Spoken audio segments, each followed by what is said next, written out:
Rhapsody of realities 2 मार्च 2022। आज Wednesday बुधवार 2 मार्च 2022। Rhapsody of realities में पास्टर क्रिस ओयाखिलोम द्वारा जो वचन हमको सीखने के लिए मिला है 3 John 1 chapter 2 verse. 3 John 1 chapter 2 verse.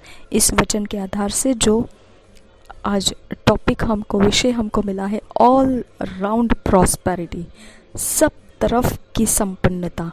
All round prosperity, सब तरफ की संपन्नता। पास्टर क्रिस ओयाखिलोम हमको सिखाते हैं इस विषय को। हम वचन के आधार से इसे सीखेंगे। 3 John 1 chapter 2 verse. Beloved, I wish above all things that thou mayest prosper and be in health, even as thy soul prospereth. और एक बार पढ़ेंगे 3 John 1 chapter 2 verse. Beloved, I wish above all things that thou mayest prosper and be in health, even as thy soul prospereth. इसी वचन को हम हिंदी में पढ़ेंगे PSI बाइबल में से।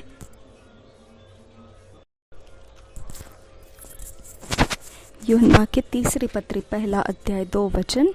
यूहन्ना की तीसरी पत्री पहला अध्याय 2 वचन। हे प्रिय, मेरी यह प्रार्थना है कि जैसे तू आत्मिक उन्नति कर रहा है वैसे ही तू सब बातों में उन्नति करे और भला चंगा रहे। और एक बार पढ़ेंगे पहले यूहन्ना की पत्री 1 अध्याय 2 वचन।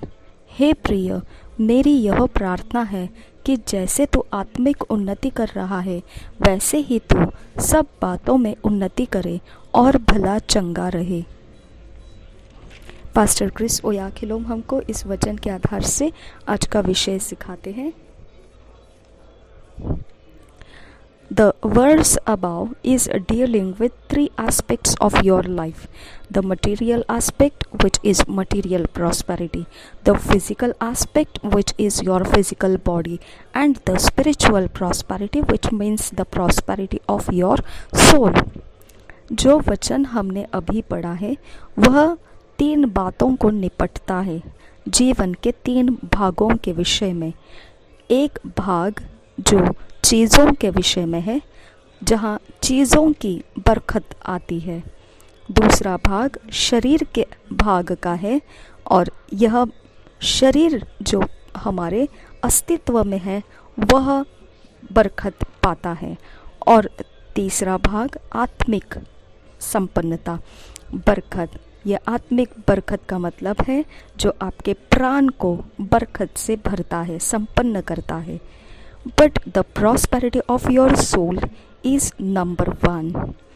इन तीनों में से सबसे अधिक पहले स्थान पर जो संपन्नता होनी चाहिए वह संपन्नता है आपके प्राण की, आपके आत्मा की,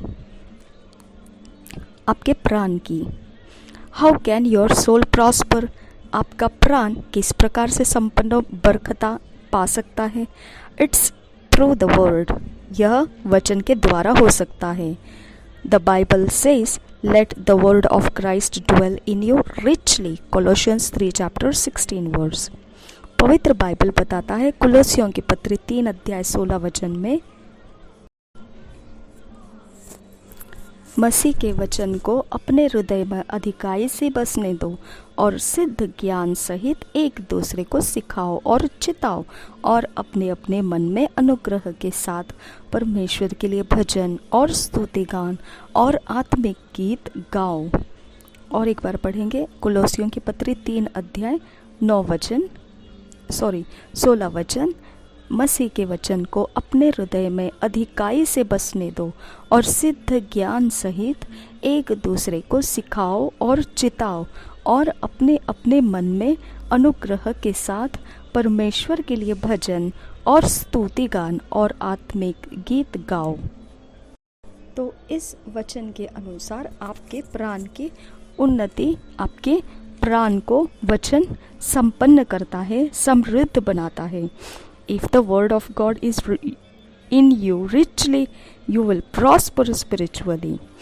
बरकत से भरपूर परमेश्वर का वचन आपके अंदर भरा पड़ा रहेगा तो फिर आत्मा से भी आप संपन्न होते जाएंगे।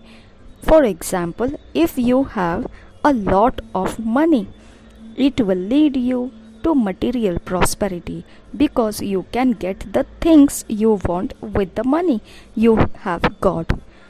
आप उदाहरण के तौर पर देखिए, अगर बहुत सारे पैसे हैं आपके पास, तो पैसों का उपयोग कहाँ पर करेंगे आप?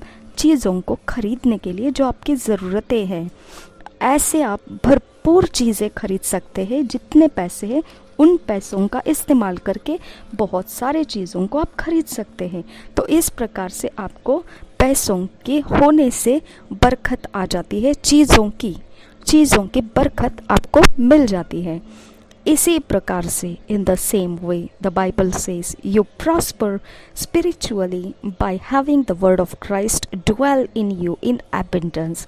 जैसे पैसों के बहुत मात्रा होने से चीज़ों को खरीदना आसान हो जाता है और चीज़ों की बरकतें आने लगती है, समृद्धि आने लगती है, संपन्नता होने लगती है, तो वैसे ही परमेश्वर का वचन भी बहुत ज़्यादा मात्रा में हमारे अंदर होने से, अगर मसीह के वचन हमारे जीवन में रहने लगे बहुत ज़्यादा मात्रा में, तो हम आत्मा में संपन्न होते जाएंगे, बरकत से भरते जाएंगे और समृद्ध होते जाएंगे, बहुतायत में हम बदलते जाएंगे। Meditate on the word, hear the word, study the word, imbibe the word. इसीलिए वचन के ऊपर मनन कीजिए, वचन को सुनिए, वचन का अभ्यास कीजिए, वचन के ऊपर अपने मन को लगाइए। उसी के द्वारा आपका मन हमेशा छाप प्राप्त करता रहे, वचन ही के द्वारा। Keep the word inside you until it pours out of your mouth in every situation। वचन को आपके अंदर रखिए, इतना भर भर कर रखिए कि वह उंडेलना शुरू हो जाएगा आपके मुंह के अंदर से हर एक परिस्थिति के लिए। Let it be in such abundance that no matter what you encounter in life, you respond in, with and by the word। कोई फर्क नहीं पड़ता है कितनी प्रकार की आप परिस्थितियों में हो, कैसे प्रकार की बहुतायत का आप इंतज़ार कर रहे हो, वो इतना ज़्यादा बहुतायत में आ जाए कि कोई फ़र्क नहीं पड़ता है आपको कैसा सामना करना पड़ेगा जीवन के अंदर, फिर भी आप उसका सामना करने के लिए जो उत्तर आपके अंदर रहेगा, आपके साथ रहेगा और आपके द्वारा रहेगा, वो वचन ही रहेगा। ऐसा भर जाइए वचन के द्वारा। There are Christians who seem to be doing well spiritually. They are prospering in their soul. They are living a righteous life. Yet they are sick and they are financially broke। ऐसे मसीह है यहाँ जगत के अंदर जो देखने में तो बहुत बढ़िया आत्मिक जीवन जी रहे हैं, उनके पास उनके आत्मा की संपन्नता बहुत ज़्यादा है, उनका प्राण भी संपन्न है, वह बहुत ही धर्मी तरीके का जीवन जीते हैं, और फिर भी वह बीमार है और वह जो चीज़ों के खरीदने की बात आती है तो वह बिल्कुल गरीब दिखते हैं। तो इस प्रकार के है, वो इतना अच्छा मसीह होने के बावजूद वह शरीर में बीमार है, यानी शरीर की संपन्नता उनमें नहीं है और चीज़ों के खरीदने के लिए वो उनको बहुत संघर्ष करना पड़ता है, तो वो पैसों के मामले में भी गरीब है। That is not God's will. अब ये परमेश्वर की इच्छा नहीं है। He wants you to prosper as your spirit prospers. वो चाहता है जैसे आत्मा में भरपूर वचन लेकर उन्नति पाए, वैसे ही आप सब बातों में उन्नति पाए और भरपूरी से आप समृद्ध होते जाए।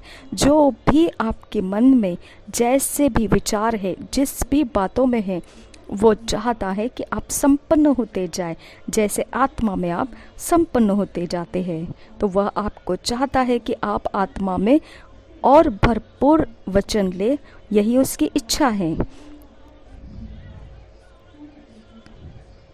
वह नहीं चाहता कि आप सिर्फ आत्मा में ही पाए, बल्कि शरीर में भी और आपके पैसों में भी बरकत पाए, चीज़ों में भी बरकत पाए। He wants everything that concerns you to succeed exceedingly. He wants you to experience abundant riches and wealth. वो चाहता है सब चीज़ों में जो आपकी चिंताओं का विषय है आप उसको पार करके उसमें सफलता पाते जाए, ऊंचे चढ़ते जाए और फिर वहाँ पर अनुभव करे बहुतायत के समृद्धि का, संपन्नता का और धन का। He also wants you to live in health. वो चाहता है कि आपका शरीर सेहतमंद जिए। There is something better than healing. It's divine health, where you don't get sick. यहाँ पर कुछ सबसे बेहतरीन बात है जिसे चंगाई कहते उससे भी ज़्यादा बेहतरीन वह बात है ईश्वरीय सेहत, जहाँ पर आप बीमार ही नहीं गिरते हैं। And he says, more than anything else, that is what I want for you, that you prosper and be in health. वह इस प्रकार से हमको कहता है कि सबसे ज़्यादा अगर मेरा कुछ चाहत है आपके लिए तो वह यही है कि आप चंगाई से ज़्यादा आप ऐसे हो जाओ कि इतने संपन्न हो जाओ और आपके शरीर में बीमारी रुकने नहीं पाएगी, ऐसे शारीरिक संपन्नता सेहतमंद भी हो जाओ।